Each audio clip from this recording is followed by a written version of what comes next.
We are going to go ahead and get started, and so welcome. Thank you very much for coming back out after you've probably already been here either last night or this morning, and we are super excited. We're super excited to have Tiffany Petro with us, and Tiffany, I'll ask you to come up in just a little bit. She came over from Rapid City this morning, right? You drove over. She works with Children's Home Society. Children's Home Society is actually in the process because Children's Home Society also exists on the east side of getting a similar position, and we're excited about partnering with them. Angel has used Children's Home Society in this presentation for Safe Families. A colleague, Holly Strand from out west, actually shared with our staff this information, and we thought it was powerful enough and important enough to start to incorporate as we've been refining and retooling our safe environment policy at the Ransom, and just flushing it out more, getting actual pen on paper or mouse pad, I guess, on computer, I guess you could say. So that way we've got stuff in place and we know what to do in case of situations. We know ratios, we know bathroom policies, all those types of things. And so you're actually going to talk more about that a little bit later in your training. What Tiffany's going to do is actually walk us through why is it important, what is out there, what to do if certain things arise, and how to respond. And so we're super excited that she's come here with us. Before I introduce her and actually invite her up, I would like Ellen just to stand. Ellen Amdahl has actually been hired as our elementary kids director at the Ransom. Woohoo! So Ellen will start with us a week from tomorrow, and she's going to oversee everything downstairs, Discovery, Revolution, and the elementary check-in desk. We're still in the process of searching for the Ransom Kids nursery director that will oversee everything up here. Cody Toops is actually hired for South Campus.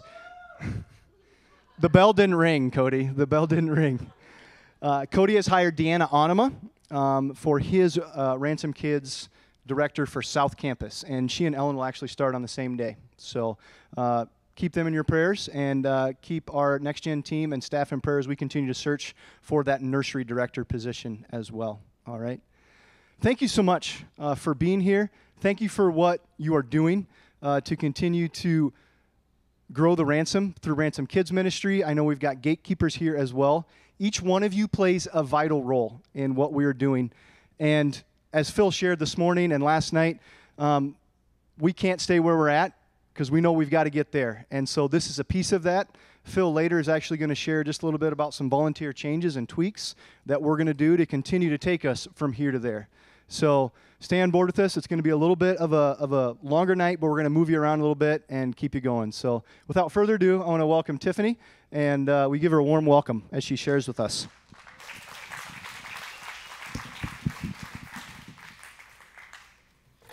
Ooh, fall off the stage. Okay, so I want to join in saying thank you for coming out. Part of the struggle that we have is getting people to talk about this. It's a really icky topic, and I promise to be as gentle as I possibly can about it. Just a little bit about me. I am working out of Rapid City. I have a dual role. I'm an education specialist, which means I get to come out and do these trainings for people like you, but I also do forensic interviews. So my time is split between educating the community as well as talking to kids one-on-one in that forensic interview setting. I've been with this Child Advocacy Center since February, and prior to that, I was at Child Protection for 5.5 years. If you know anything about child protection, that's essentially a lifetime. Prior to that, I worked at a women's shelter, youth serving organization, so have about over 8 years in this field. So really passionate about helping kids and really about helping communities figure out how to help our kids better. So just a little disclaimer before we get started. I'm going to be using some normal and some extreme examples. I'm going to use words that probably aren't in your daily language. Not trying to shock you, that's just my life. That's what I see every day. But I want you to take care of yourself. If it's uncomfortable, or if I say something that just you need a break from, I'm not going to take it personally. Take care of yourself, take a break, and join us when you can. I'm going to be talking mostly about he tonight as a perpetrator. That's not to minimize that there are females out there who offend and juveniles who offend, but statistically, perpetrators are more men. And this might cause a little fear, right? This might cause a little anxiety, especially when you're in the role that you guys are. But I want you to leave here with some tools. I had to ask myself a really tough question when I took this role is, What do I want to do? What's my message? What's my motivation? What's going to get me up every morning? And it was that I want kids to know that they get to tell. And in response to that, we're going to have adults who are going to listen, who believe, and who will take action. So it might cause a little anxiety, but at the end, we'll bring you back around and tell you, everyone matters, everybody can do something about it. So just a little bit about where I work. I work at a child advocacy center. The old model of reporting child sexual abuse was Sally would tell her teacher, Daddy touches me at night and I don't like it. So then that teacher would say, well, we have to go and talk to the school counselor. Sally would have to tell her story again. And then the school counselor would be like, well, we need to get the principal involved. So Sally would have to tell her story again. And then law enforcement would come, and then maybe child protection would come, and then maybe Sally would get to talk to somebody like me. So Sally had to tell her story over and over again, being asked a bunch of different questions about her story. And we said there has to be a better way. There has to be a way to help Sally tell her story without traumatizing her. So the new model is Sally gets to tell whoever she chooses, whether it be a teacher, a pastor, somebody in her life, and that person's going to be trained and know what to do. And Sally's not going to have to tell her story again until she comes and talks to somebody like me. And she's going to come to a child advocacy center where everybody who's on Sally's team meets. And she gets to talk to me, and we record it, just her and me in a little room, and she doesn't have to talk about it again until she's ready. But we work with law enforcement and we work with child protection with open cases, which means we can't have a parent call us and make an appointment for their child.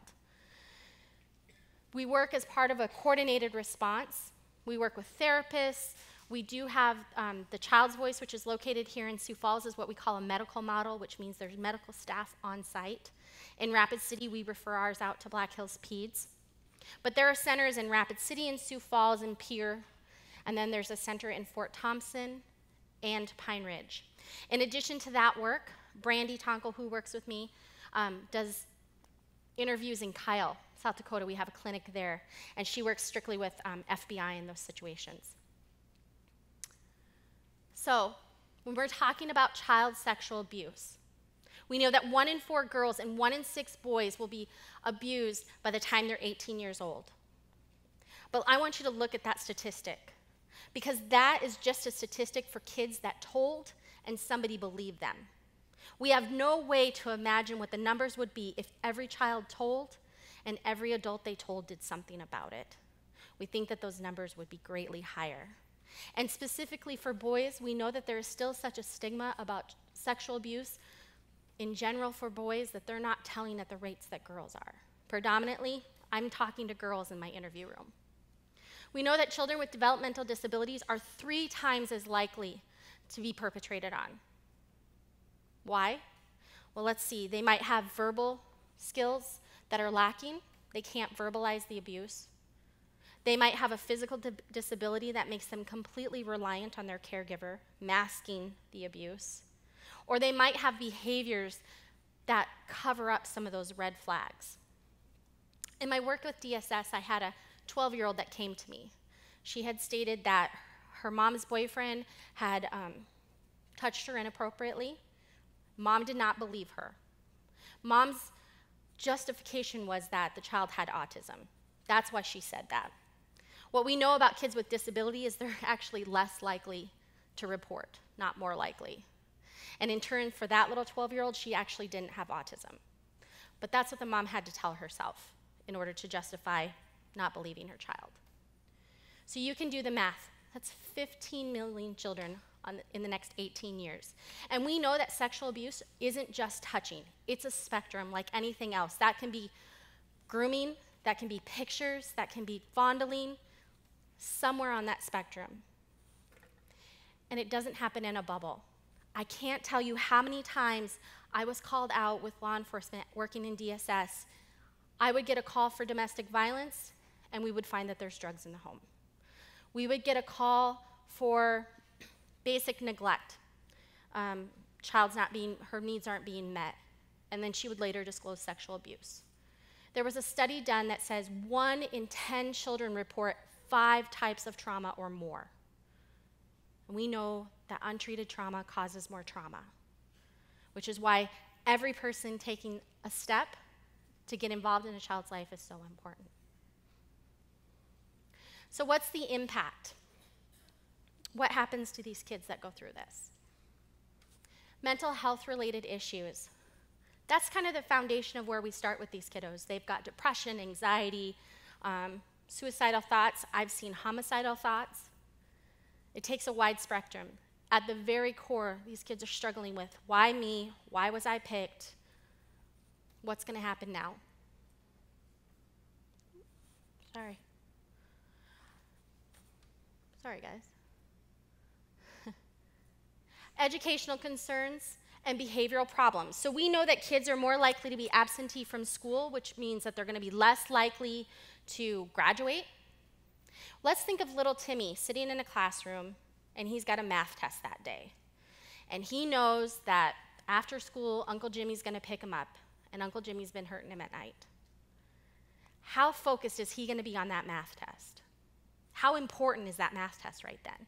But we can look at it on a spectrum of all different kinds of abuse. If little Timmy doesn't know where dinner's coming from, he might be as equally distracted about that math test. And we also know that kids are more likely to act out at school because it's their safe zone, right? It's consistent. They know the teachers aren't going to yell at them. They know the teachers aren't going to hit them. So they go to school and they have all these behaviors that they're not having in other places because it's not safe to have them anywhere else. We're going to see an increase in suicidal and self-harm. I had a 12-year-old that Brandy was interviewing, and we don't ask about self-harm. We don't ask if these kids have a plan, but it came out that at 12 years old, she already had attempted once using pills to kill herself, and she had a plan. She left our office and immediately went to Regional West. Had she not come in and seen us that day, I don't know where she would be. We talk about boys, they tend to get a little internal, right? They tend to turn inwards and they're angry and they're explosive, they're withdrawn. Girls are gonna lash out on themselves, right? They're gonna start with an eraser burn, they're gonna escalate from there. They're gonna really start to lash outwards and blame themselves and talk negatively about themselves. They're more likely to have heart disease, cancer, gastrointestinal issues. Think about when you're really stressed. Do you take care of yourself? Do you sleep well?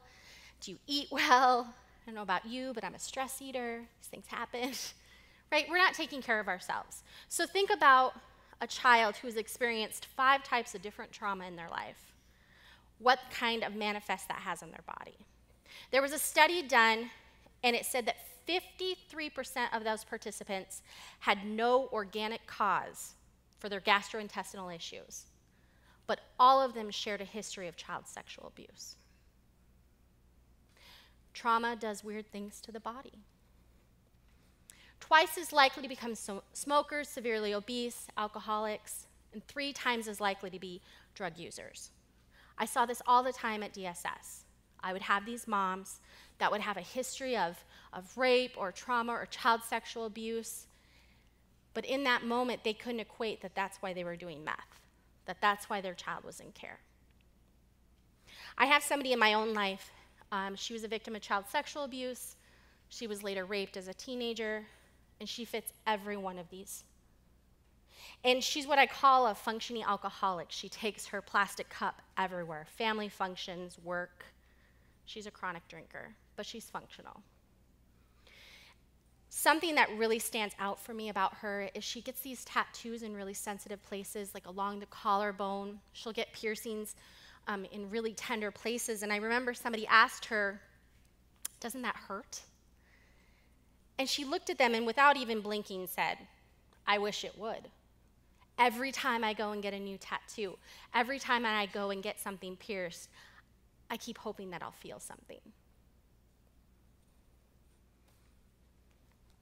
So when you're talking about recognizing child sexual abuse, I want you to think of it like all types of abuse, right? These signs can manifest for a lot of different things. It might be physical abuse, it might be neglect, These are things to just be aware of for kids in general.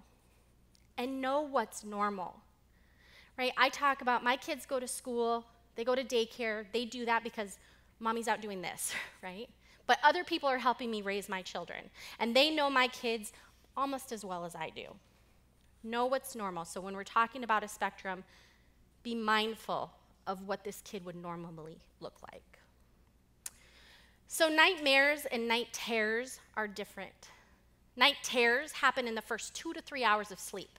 That's going to be when your toddler didn't get enough nap at daycare and their schedule's off and they're so tired that they can't possibly function, right? They're just out of it. Those are going to be night terrors. Nightmares happen in the last 3 to 4 hours of sleep. The child is going to be more conscious of what they're scared of. They might be able to describe something. I've seen foster kids go from like birth family visits and have nightmares about the monster. Tell me about the monster. They might be describing a person and they might be describing an actual monster. I have a son who is 10 and a daughter who's 9, and they've kind of figured out, I think that they do it on purpose, they've kind of figured out how to phrase things. And my 10-year-old comes to me and says, Mom, I'm having nightmares. I'm immediately on alert. All right, tell me about it. And he says, I can't tell you because you'll be mad. Somebody showed me something. So now I'm really alarmed. Tell me what you saw. And he goes, this kid at daycare showed me this video on his cell phone, and I'm almost in tears. And he said, but it was this video about this robot that scares people. Okay. So the point of me sharing that is, ask them what their nightmares look like. It's not just one of these things. This isn't a checklist. Oh, they've got nightmares, they've got this. Go ahead and ask them what those nightmares look like.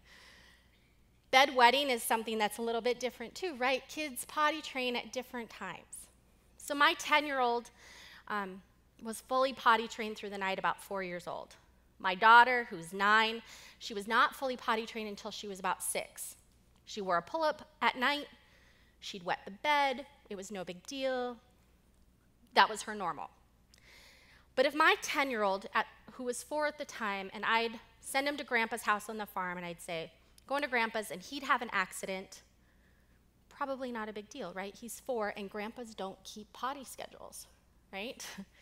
But if I said, Bryce, you're going to go to Grandpa's, and your cousin's going to be there, and he had an accident before he went, while he was there, and when he came home, and it only happened every time the cousin was there, now that's not his normal, right? 1 time, 2 times, we can explain those, but I'm looking for that pattern. Regression in behavior is already mastered. That same 10-year-old will get himself up, he will get himself dressed, he will torture his sister. Every day is the same for him. My 9-year-old, who has ADHD, is very much like, Mom, will you pick out my clothes, and will you help me make breakfast, and I gotta pet the cat 50 times, and I've gotta lay on the dog, and I just roll around on the floor. That's her normal, okay? My 10-year-old, however, if he started coming to me and said, Mom, I don't wanna go to school today. Will you help me pick out my clothes? Will you help me get my shower ready, right? What's going on? Tell me about that.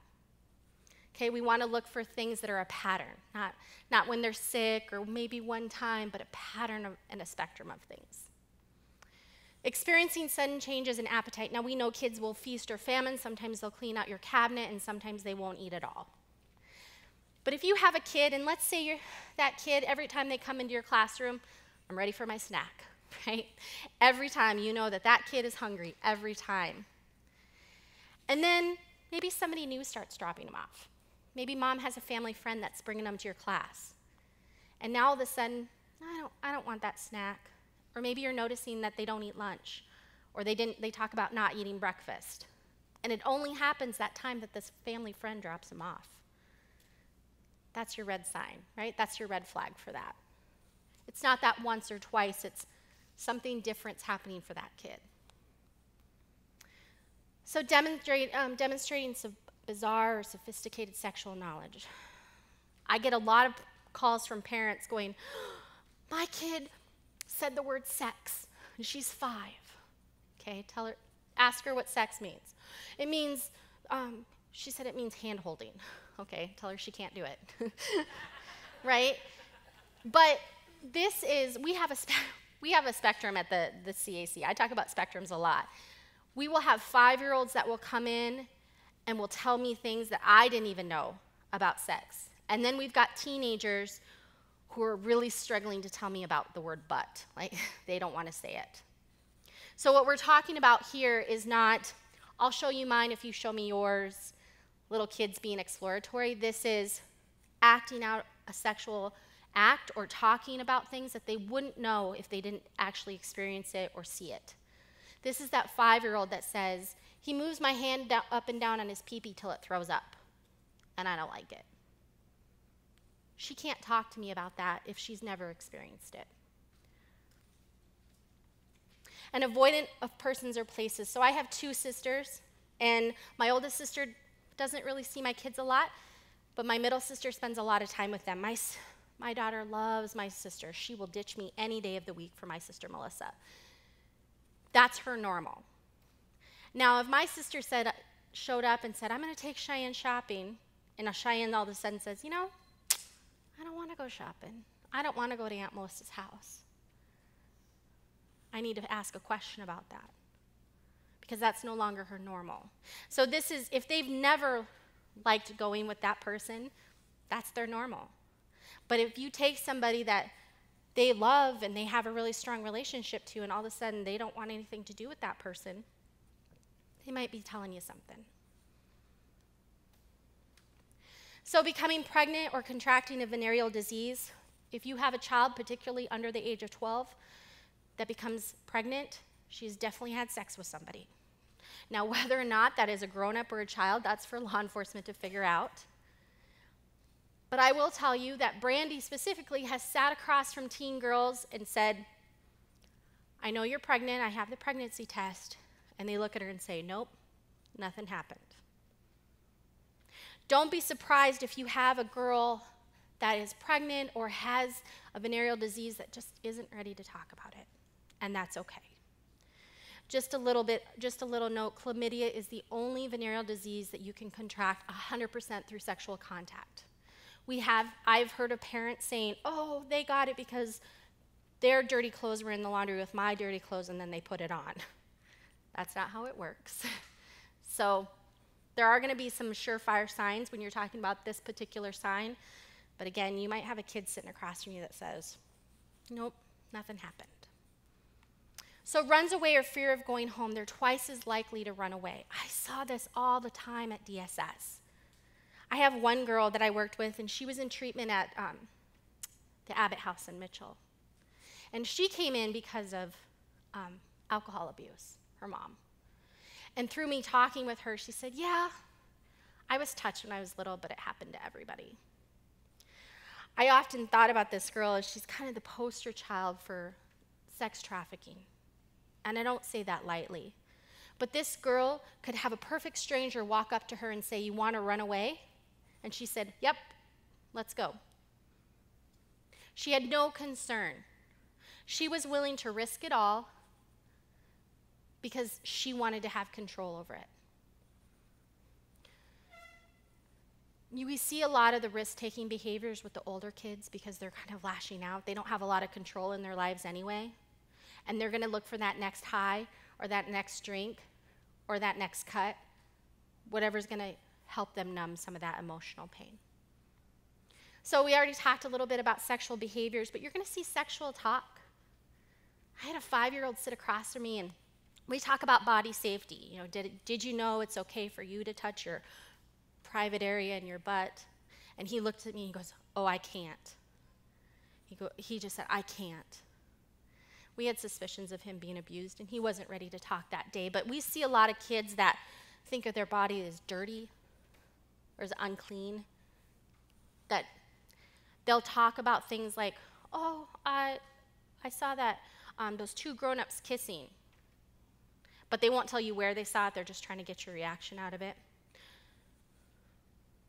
And you're going to see a change in school performance. Now, we always talk about that kid that was doing really well, and then he bottomed out, right? That's the kid we talk about. The kid that was a straight-A student, he was involved in football, and then all of a sudden something just happened, and now he's not passing anything, and he dropped out of football. But we don't talk about the other kid, the kid that barely went to school, and he was getting D's and F's, and he wasn't involved in anything. And then one day, he just started trying out for things, and he started getting B's and C's. Now, as a parent, if that was my kid, what's my first reaction? Yes, he's getting it. He's finally dialing in, right? I might not ask a question about, tell me about doing better in school, because I'm so relieved as a parent that he's actually doing better in school and he's joining. And then in all of this, if this wasn't vague enough, you're going to have kids that show no signs at all. You're going to have kids that get worse, you're going to have kids that get better, and you're going to have kids that every day's the same. That's why it's so important to remember what's normal for this kid, what's changed for this kid, and listen to what they're telling you, because a lot of times they're going to give you clues and you don't even realize it. So, stranger danger. I'm guilty of this. I used to tell my little girl, don't let anybody steal you, right? It became her responsibility to keep herself safe. Anybody want to take a guess who the #1 perpetrator of child sexual abuse is? Who specifically in the family? Birth father. So we've got birth father, acquaintance, which would be friend of the family, mother's boyfriend, brother, birth and step, cousin, uncle, stepfather, and grandfather. Statistically, nationwide, those are the top 8 offenders. This was really hard for me because it's really easy to say, don't talk to the weirdo in the trench coat in the park. But as a parent, I had to talk to my kids about, it might be somebody you love. Right? I couldn't talk to them about the stranger in the park because he wasn't going to be the one that hurt them. They're statistically more likely to get hurt by somebody at my dinner table. So when we're talking about kids about stranger danger, what we should be talking them about is someone you like, someone you love, or someone you live with, meaning somebody in your community. And that was a hard thing to talk to my kids about. They were equally as confused about it, but. So who are these types of offenders? Who are we looking at? Just like everything else, this is why I talk about spectrums. The old stereotype used to be the guy in the trench coat that liked little girls. It was black and white, and everybody thought they had it figured out. But nowadays, you might have somebody who prefers little kids that's being motivated by power and control, and you might have somebody who doesn't like little kids that's sexually interested or curious. There's no black and white offender anymore. It's all fluid. There's all sorts of motivation. When I started this job and I really started doing the research, it was really hard for me to get along the concept that situational offenders, meaning those that just take the opportunity, often do not prefer little kids. They might not have any sexual preference for kids at all, but they're just simply taking an opportunity. And that kind of went against everything that I thought I understood about this. You're going to have a regressed offender. Those are going to be they're going to struggle with impulse control. They might not have good coping skills. We see this type a lot with substitute relationships. So we see it a lot on the news, whether it be a dad and his daughter, maybe mom left or passed away, or he doesn't have a female figure in his life. That's going to be that regressed offender. He's going to lower his inhibitions, but once he's crossed that line, it becomes easier every time. Morally indiscriminate are the most dangerous of situational offenders. They are users. They are very much, what can you do for me? Nothing. All right. What can you do for me? All right, I might keep you along. What can you do for me? All right, nothing. They own everything. I had a case like this at DSS. There were 5 kids. Dad was actually in the Air Force. very smooth. But he was morally indiscriminate because for him it was about control. For him it was about he owned everything and you couldn't tell him no. And although he was never diagnosed as morally indiscriminate, he certainly fit the pattern. And I remember sitting across from him one day as he sat in jail, and I said, "Do you understand why your kids are in care? Do you understand why I don't recommend that your children go home?" Trying to see if he could accept any sort of accountability for his behavior, as he had admitted to sexually abusing his 14-year-old daughter since she was probably about 5. And I remember this as though it was yesterday. He looked down and then in the most insincere tone said, "I'm not saying it didn't happen. I'm just saying I can't remember." He showed no remorse for what had happened or for where his kids were at. Inadequate offenders are going to be those that maybe struggle with psychoses, struggle with maybe there's some cognitive delays. They don't have the skill set necessary to woo the pretty girl down at the bar, but that 15-year-old they work with at McDonald's thinks they're so funny. They might not even know that what they're doing is wrong or kind of put that into context. They just don't have the skill set to get somebody their own age. So what we know about preferential offenders is men that prefer little girls have an average of 52 victims. Men that prefer little boys have an average of 150 victims. And if you ask an offender sitting in prison why they're there, they'll often tell you one case. Only 3% of their victims are ever identified. Kids don't tell, or kids tell and nobody believes them. Diverse offenders, they are those ones that they might not like little kids, but they're trisexuals. That means goat, grandma, horse, doesn't matter. If they're interested, they'll try it. And if they like something that is so socially perverse that they can't get an adult to do it with them, then they'll move on to little kids because they're easier to control.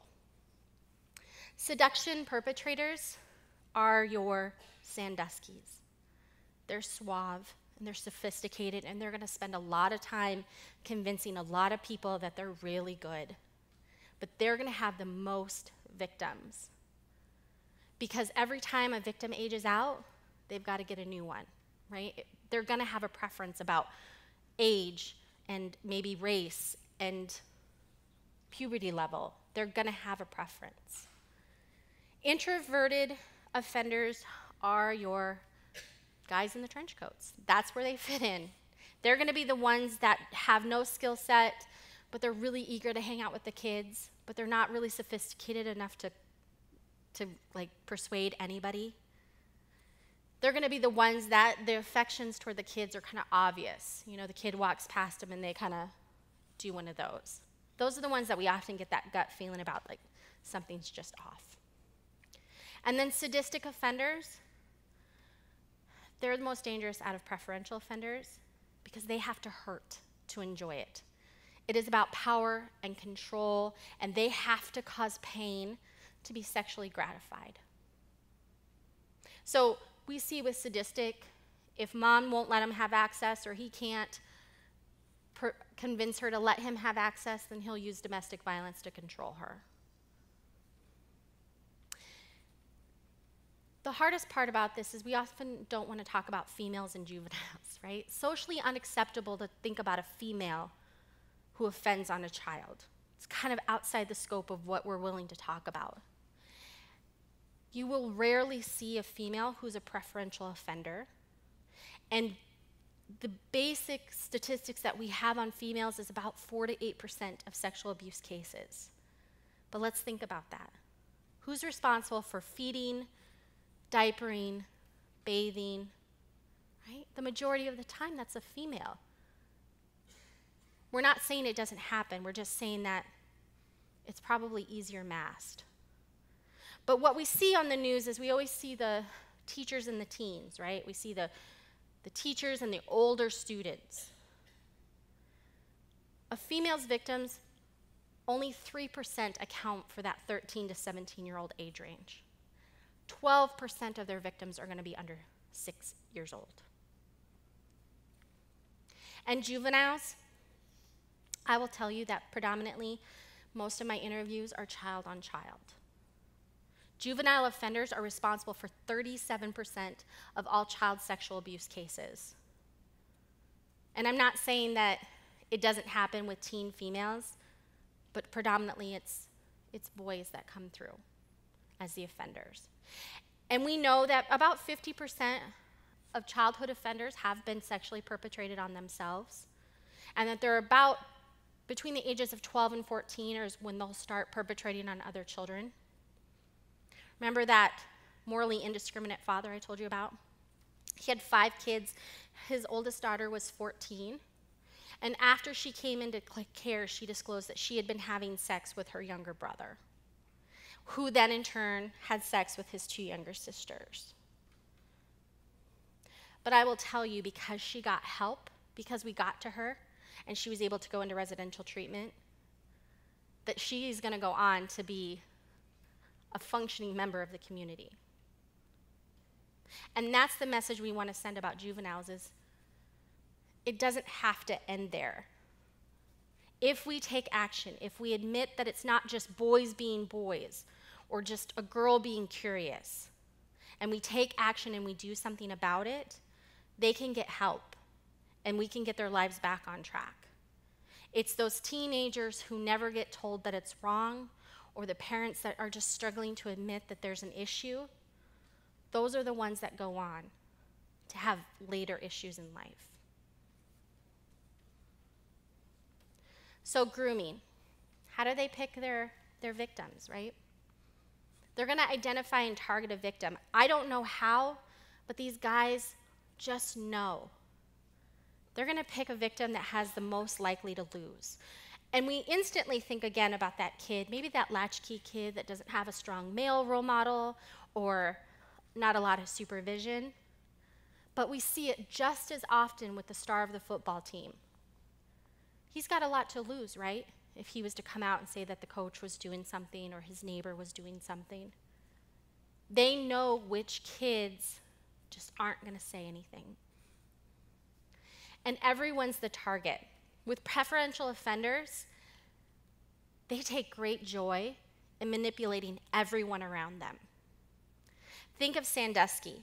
He was so good at building his tree of safety that people walked in on him in the showers with young boys, and it was easily dismissed by those who were in charge of him. And when he didn't have access, he created access. So he had this fund that he helped at-risk boys. He took kids in. He wanted everybody around him to know what a good guy he was. And that's what these guys do. They are so sophisticated. They will have canned answers in their back pocket to explain why they were in the bathroom while a kid was showering, or why they were alone with a kid even though there's a policy saying he's not supposed to. They're going to fill a void in that child's life. I do groups with our domestic violence shelter. I do groups with the parents there. And I was talking to them about grooming behaviors. And this mom said, you could kind of see her face working as we're talking about it. She said, there's this guy and he keeps wanting to pay my rent. And I really needed my rent paid because I was going to get kicked out. And you could kind of see her start to process. And she goes, but then he started asking of stuff from me. And then he kept asking to spend time with my 4-year-old. So she could easily see now that she was out of that situation that he was very good at filling a void for her. And kids, you don't even have to tell them who's paying the bills. They know who's paying mom's cell phone bill, who's paying dad's car payment, who makes sure that they get to go to Chuck E. Cheese every week. Kids know. Once they've done that, they're going to start the contact. They're going to initiate that contact. And I want to talk about a few of the main ways that we see that kids have talked about. So anybody who has kids or works with kids, and one kid hits another one, what's our first thing? It's just an accident. He didn't mean to, right? We dismiss it as something that was unintentional. And it becomes very easy then for perpetrators to say, oh, I hit your butt. Sorry, it was an accident. But they're doing it for a different reason. They're desensitizing that child to their touch. If they give the kid a hug and the kid kind of reels away, they know they're going to have to do more work with that kid. But if that hug's okay, and then that back rub's okay, and then I touch your butt, it's a desensitization process. They're measuring their response. Bathrooms are another vulnerable area, right? It was normal for my kids to go into the bathroom, oh, just let grandma help you. Oh, just let Aunt Melissa help you. That's part of what we do as families, right?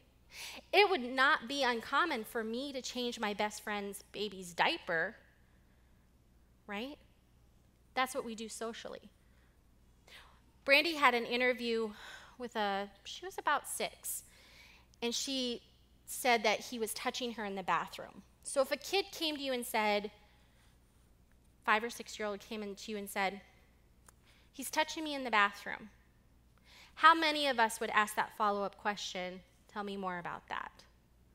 Because I can tell you, if my daughter would have come to me and said, Aunt Melissa wiped my butt, I would have probably let it go. That was normal. So this she was 6-year-old, excuse me. She was 6-year-old, and she said, he touched me in the bathroom. Her mom took action. She did get an investigation open, and she came in to see us. And through the interview process was able to determine she was fully functional in the bathroom. He didn't need to help her wipe. But every time she got off the toilet, he would touch her. Because he was banking that somebody wouldn't ask that follow-up question about why he was in the bathroom with her. And then you're going to have pornography and nudity. So most perpetrators identify as heterosexuals, and most of them will use heterosexual pornography. And again, they use it in a variety of ways. So they might use it to lower inhibitions, so that maybe they leave it out for the kid that always comes over for after-school snack because his mom works late. Oops, you found that. You want to talk about that? And they're also going to use it in a way of, once the kid's curiosity is piqued, because unfortunately pornography is everywhere, once it's been piqued, they can say, well, you've done that with a girl before, right? So let's think about that kid that is maybe struggling with his own identity, his own masculinity. Maybe he doesn't have a strong role model, and somebody he looks up to says, well, you've done that, right? I can help you do that. Let's do it together, because I don't want your first time to be like, I don't want you to mess up on your first time. It becomes really easy for that vulnerable teen just to say, all right, show me how, right? And that perpetrator may never touch him, but just maybe masturbate alongside of him. It's all about lowering those inhibitions. And once they've done that, they control the relationship. Now, you can tell my 9-year-old that if she does something wrong, you're going to kill her little dog, and she's going to believe you because she's 9. You can tell me that as an adult, and I wouldn't believe you, right? Kids are really easy to threaten. And I can't tell you how many girls said, if he told me that my mom wouldn't believe me, that he would go to jail, we would lose our house, and I would end up in foster care. And she told, and guess what happened? Mom didn't believe her. He went to jail, they lost their house, and she's the one that ended up in foster care. They're not super smart. And it's really easy to figure out what would happen and to control these kids through threats. If you tell, your mom's going to cry all the time. What kid wants to make their mom cry all the time? Body safety dialogue. So, again, I'll own it. I was guilty of this. Don't let anybody touch you. Don't let anybody steal you. I made it their responsibility. And they go, ooh, you weren't supposed to let me touch you, were you? I won't tell if you don't. I don't want you to get in trouble. And just like that, it becomes a secret that they have to keep because they're going to get in trouble if they tell. Because that's the message. I wasn't supposed to let somebody touch me, and I did. And now it's my fault. We see child's fault happen a lot with older girls as well. We see a lot of moms that don't support their teenage daughters. Well, she's always walking around in those booty shorts, and she's asking for it. I once had a mom look directly into my eyes and say she was always jealous of the attention he gave me. She wanted it. Parents will tell themselves a lot of different things because it's easier than admitting the truth. They're going to define the abuse. We've heard it called the tickle game and the secret touch game and the surprise no-no game. Like, you could hear it called a million different things. They don't label it, I'm going to sexually abuse you now, right? That's not the term that they're putting on this for kids. If you tell kids it's a game, and guess what? It doesn't hurt. Well, does somebody hurt you? No. Right? When we talk about kisses and licks and touches and hugs and pictures, those things don't hurt. Those things don't register as kids as bad, which is why we don't talk about good touch, bad touch anymore. Because sometimes bad touches feel good, but good touches could also feel bad. It's very confusing. So they play on that because they know that these kids don't have the skills necessary to determine what kind of touch is what. Our office does, about 300 interviews a year. And we're a small office. Sioux Falls could do upwards of 800 to 1,000 because they have a larger area. What we know is nationally, only 3 to 5% get picked up for prosecution. A lot of these kids will not see justice inside of a courtroom. And why is that? There's no evidence and no medical findings. So if we know that only 25 to 35% of kids will tell, we know it's a delayed response. 6 months, a year, kids have to feel safe. That means the guy goes to jail for unrelated charges, maybe mom gets a divorce, maybe dad gets a new girlfriend. Something has to change for them to tell. But let's think about the human body. Have you ever bit the inside of your cheek and took a big chunk out, right? And it hurts. It really hurts, right? And a few hours later, it stops stinging. And about 24 to 48 hours, it starts healing. That tissue on the inside of your cheek, same tissue as in the vaginal and the anal area. It's meant to repair itself. And we already talked about it doesn't always have to hurt. You don't have to have penetration to have sexual abuse, which means there might not be a tear or any sort of physical evidence. And little girls' bodies doesn't hold estrogen. So the minute they go pee, even if there was semen or saliva, it's gone. Brandy's had 2 cases out of Wyoming. Both had DNA. One case had DNA on the little girl's vagina. And the prosecutor said, nope, my jury gets it. We don't have to educate him on DNA. He was acquitted in less than 4 hours with DNA present. And you know what the defense's argument was? That little girls' vaginas have lots of different DNA on it. You could swab any little girl's vagina and it would have 4 or 5 different kinds of DNA. No, that would be a problem. That's not how it happens. Finding DNA evidence is like finding a unicorn, and even then, it doesn't always get the prosecution that we're hoping for. And there's no witnesses. This isn't happening out on street corners or in parks. This is happening in secrets and darkness, right? And the only other time that there's witnesses are when they're little kids. Have you ever had more than one kid break something? So let's say 3 kids break a lamp. What are they going to tell you? He did it, right? But they're going to tell you what they saw. So Billy's going to tell you what he saw and how it broke the lamp. And Bobby's going to tell you what he saw broke the lamp. And then Mary's going to tell you what she saw and broke the lamp. Getting kids to corroborate one story is very difficult. It's not that they're lying. It's just that they can't tell you what the other person saw. They only know what they saw. And we talked a little bit about family affairs, right? That tough conversation we have to have with kids about who really might be unsafe for them. Do you remember that white van that was cruising the state? The white van with the rust on it? Like, you saw it in Bellefouche. It was on Facebook. Saw it in Bellefouche.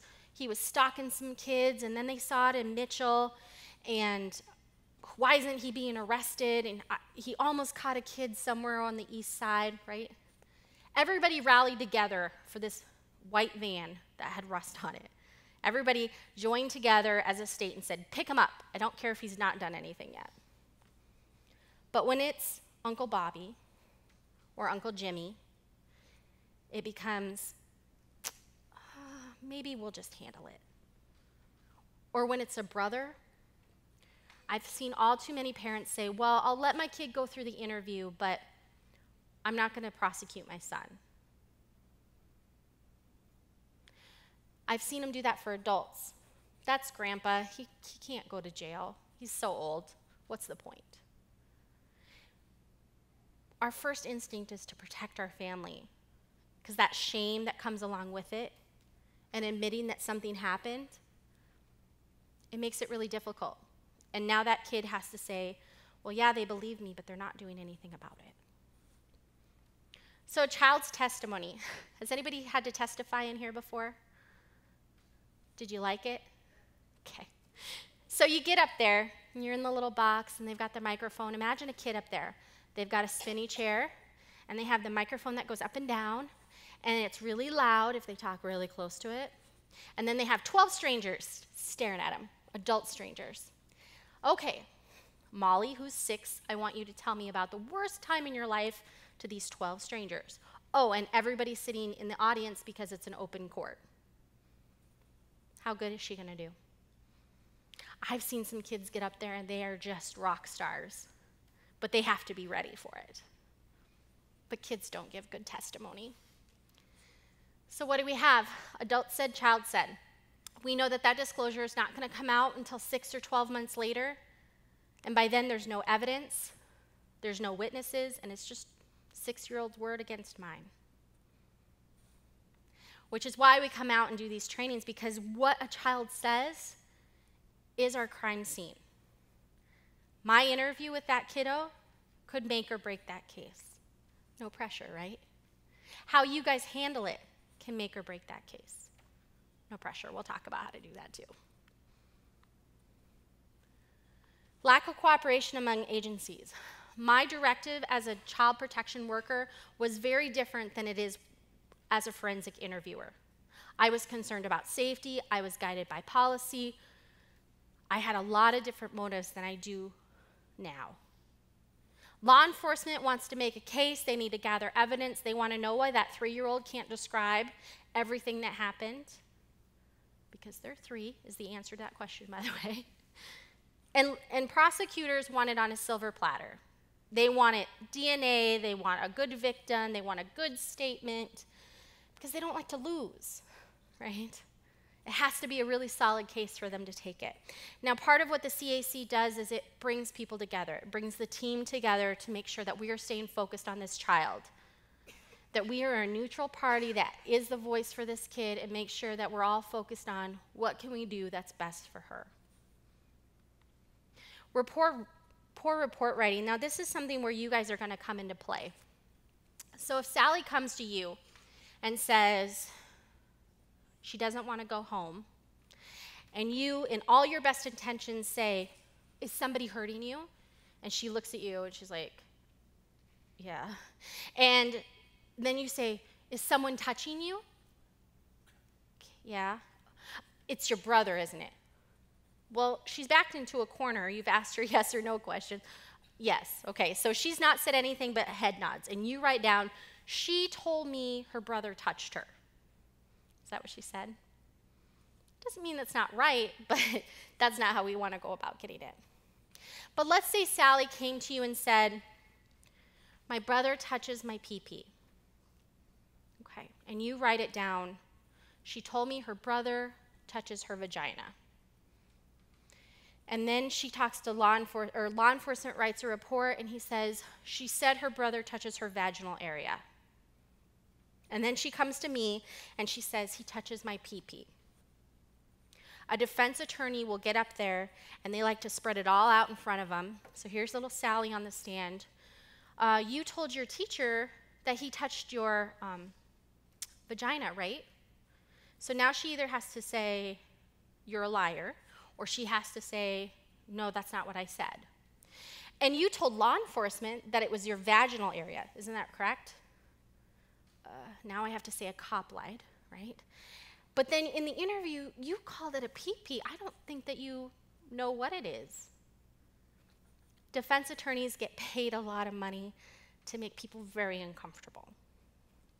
And they are not above making a child flounder or calling them a liar on the stand if it means that they get their job done. So what we wanted to just make a nice, clean report can easily get used against that child later. Poor courtroom testimony. I will tell you, I have been on the stand a lot, and some days I'm better than others. You will get called, if you are called as a witness, you will get called in as, they will call into question your values, your motives, your intelligence. Just short of calling you incompetent and stupid, and you have to sit there and be professional. Again, defense attorneys have a job to do just like the rest of us, but they're not above making somebody feel uncomfortable if it gets them where they need to go. So coaching as a defense, I want to talk a little bit about this because it gets thrown around a lot. Oh, that kid was making it up. Oh, mom told her to say that. Nationally, it's 4 to 8% of all cases. We know that kids lie. That's not what we're trying to say, but they're really bad at it, right? You ever have a kid steal a cookie from the cookie jar? They'll have cookie all over their face. They might even have a cookie in their hand. Did you eat a cookie? Nope. Right? I see the cookie on your face.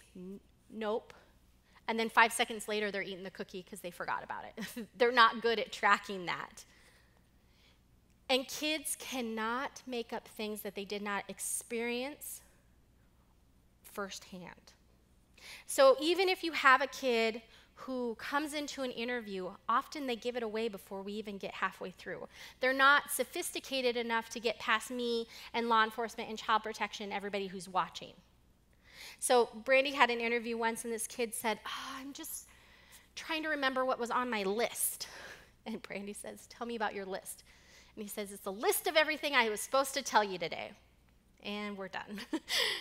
Those are the kids that are going to give themselves away. Kids cannot reproduce details, sensory or peripheral details that they didn't experience. My kid can tell you about Disneyland from what she's seen on TV.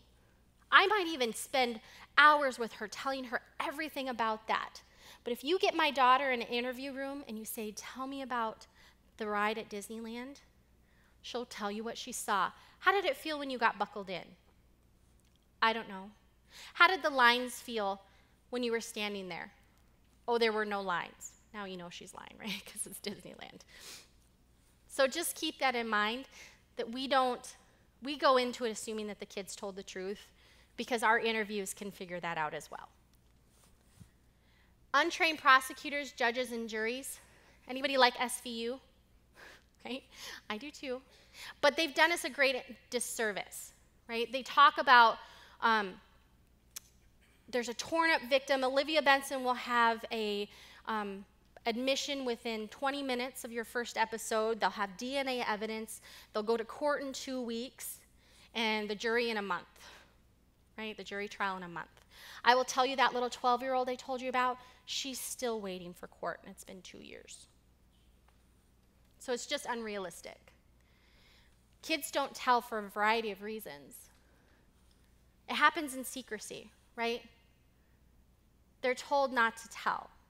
If it's somebody they love and they know that the stakes are so great, they're not going to want to tell. There's no motivation. And we teach our kids to be helpless. You have to ask to go to the bathroom. You have to ask to get a snack. You have to ask to go outside, which is for their safety, but another adult can easily fill that role for them. And entrapment and accommodation. I saw this a lot with families that were living 2 or 3 families to a motel room, and one person pays the bills. If the person abusing her is the person paying the bills, how likely is she going to be to tell? What's her motivation to disrupt that? Especially when she's been threatened with foster care or being homeless on the other side of that disclosure. And delayed, conflicting, and unconvincing disclosures. Sometimes kids will give you just enough. We've had kids say, I just want it to stop happening. I want my brother to come back home. I just don't like what he's doing. They might even only give you enough of disclosure that they think will get your attention, but not get the other person in trouble. And we know that recantation is part of the process. Kids do not lie to get themselves into trouble. They have a lot of life changes that happen when they finally decide to tell. They're not going to want to get into that trouble. Kids are more likely to lie about it not happening than to actually say it was happening. All right, so that's all the heavy stuff. How do kids disclose? How are these kids going to come and talk to you and disclose? It's an event. It's not an event, sorry, it's a process. So kids tell in a couple different ways. Purposeful will be Sally will come tell you that her brother comes to her room at night and she doesn't like it. She wants you to take action. She's ready to get help. She's ready to take that next step. She wants somebody to know. She's purposefully telling you. Accidental, we see a lot happen with social media nowadays. We've had disclosures through Facebook and texts. I had one teenage girl that disclosed to her best friend that her dad had raped her the night before. She didn't think that her friend was going to tell the mom, but she just wanted somebody else to know because she didn't want to be alone in it. And then you're going to have prompted. That's when you're going to be talking to your kids about these are your private areas and nobody gets to touch them. And all of a sudden they go, oh, nobody's supposed to touch them? All right, I have something I have to tell you. It's going to be prompted. We've seen a lot through the what if cards that we'll talk about as well, but it's going to be something that triggers something for them. But they're going to give it to you a little bit at a time. And this is where paying attention to what they're saying comes in handy. They might come up and say, you know, my stepbrother's coming to visit. Okay, how do you feel about that? I don't know, it's okay. And that might be all they give you. And that might sit a little weird for you. Remember that, because in a couple months they might say, I always have to lock my door at night. Okay, tell me about that. Well, it's only when my stepbrother comes to visit. Okay, so now we have 2 pieces of the puzzle. And then maybe a couple months later she'll come back and say, I just really don't feel safe when my stepbrother comes to see me. So she could give you those individual statements at any point, and they don't make sense on their own, right? They're just random statements, but together they complete a picture that she's trying to tell us something. So it's always good that if you hear something that doesn't sit right, make sure that you're passing it along to management or writing it down somewhere or keeping track of it. Because you never know when those pieces of the puzzle are going to come together. Because they might give a different piece to each person. And then they're going to give you fantastic statements. We all know that kid that's like, and then I slayed the dragon and I was awesome and it was outside my window, right? We all know that kid. And a lot of us get busy and we're like, all right, yep, great, dragon, outside your window, got it, great, go back out and play, right? But they might say something like, Billy just put his rocks in my butt and it really hurt. So as a reasonable adult, you might say, that's not true, you would be dirty or you'd be bleeding, like, you know, why are you saying that? You might doubt it at first. But that little kid might come into an interview and I can say, tell me about the rocks. Well, it looked like a wiener, but it felt like rocks. Okay. He doesn't have the words to process what's happening. He knows that it hurts. He doesn't know that a wiener hurts, but he knows that rocks hurt. So being open to those fantastic statements, they might seem a little off, but they might not have the words to describe what actually happened. Okay, what to do? Understand your policy. You don't want the first time that a kid comes up and tells you that something's going on to be like, wait, I got to check my policy manual. I got to see who to call, right? Be confident in knowing I can listen to you, I can be mindful of you in this moment, and then I know exactly what to go do. And then you get the best part ever, which is just thanking them. If a child chooses to disclose to you, you've been given a great gift. All you have to do is say, thank you, I believe you, it's not your fault. I have a friend that talks to kids. What happens next is write down their exact words. If they called it a pee-pee, write down a pee-pee. I might have to know those words in order to cue their memory later. Inform them of what's going to happen next. So if you had to talk to somebody, let them know that you had to talk to somebody. And then practice your responses. If you're not comfortable with the names of body parts, get comfortable, because they're going to call them all sorts of things. And if you're not comfortable and you laugh because they said penis or vagina, that's probably not the good response at that moment. So make sure that you're comfortable with that. And let your body language tell the story. I am here with you. I believe you, and I'm going to help you, right? Because if we're freaking out on the outside, it's going to be harder for them to process. And then what not to do? You don't have to decide if they're telling the truth. You can let us make that judgment for you. Just believe them. And don't deny or dismiss the disclosure because it's something that you don't want to believe, or it's about somebody that you don't want to believe. And don't make promises. You're going to want to promise that they will never have to go through that again, and they won't see that person again. But we can't make those promises. And then don't ask any investigative questions. Who, what, where, when, why. Right? That, I can do that. You just have to listen. Do we have enough time to go through this part? I can make it quick. Okay. So, keeping kids safe, I want to give you guys some tools. And I'm a long talker, so I apologize. I want to give you guys some tools that you can put into place here or with kids that you have. Know what's normal for the kids, right? Make sure that you are thinking about what they're telling you, what looks normal. And I'll just skip down for secrets and surprises. So we don't teach our kids about secrets, right? Because secrets hurt. Nobody gets to find out. Surprises, everybody gets to find out. Teenagers, if you have teenagers that are in charge of classes, set them up for success. They're very impulsive. So if they're going to be watching kids, whether it's in your own home or whether it's here, make sure that you have good boundaries and expectations in place. And don't leave them alone with the kids.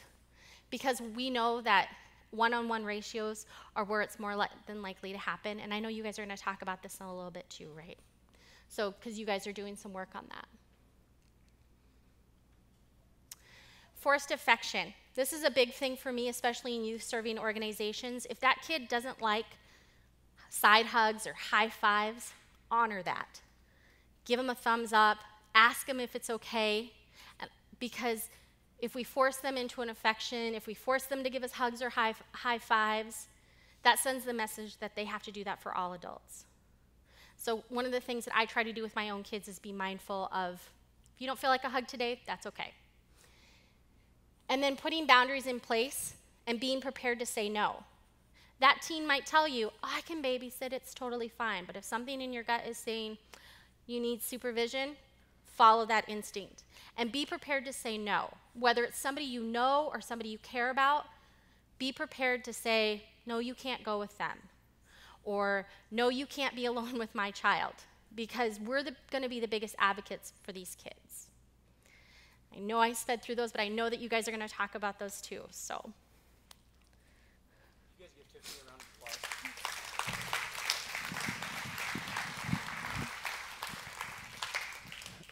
I just want to say thank you, because I know that that isn't necessarily easy to hear. Some of those things are maybe difficult, but it's important, because it's the reality of the world that we live in. It's the reality of the context that we're also a part of. It's not a matter of if, but it's a matter of when we'll encounter something that we'll need to be prepared for. And we are putting things in place to be prepared to report and to do what we need to do in terms of the ransom and having due diligence of moving forward. So you'll learn more about that a little bit later. You received a presentation form where you can fill that out. And I'm going to invite Phil up, and we're going to get a whiteboard up here. I don't know, we can open the doors, and guest services is also going to come in. And we're going to talk a little bit tonight. Phil's going to share with us about a shift in volunteerism. And we are excited about what we potentially are moving toward, not potentially, what we are moving towards. And so takes a little bit of time here, 5 minutes while we transition guest services in, and Phil gets ready to share. I'm going to pray just a little bit for us while we're in that transition as well. God, I thank you for the gifts that you've given Tiffany, and I thank you for the team of people that you've placed in those positions to continue to be advocates and pursue what needs to happen in terms of cases like this. I pray that as we move forward as the ransom and are aware of these things, that we would respond and react accordingly to continue to keep our kids safe so that we can continue to point them to Jesus. We pray all these things in your name. Amen.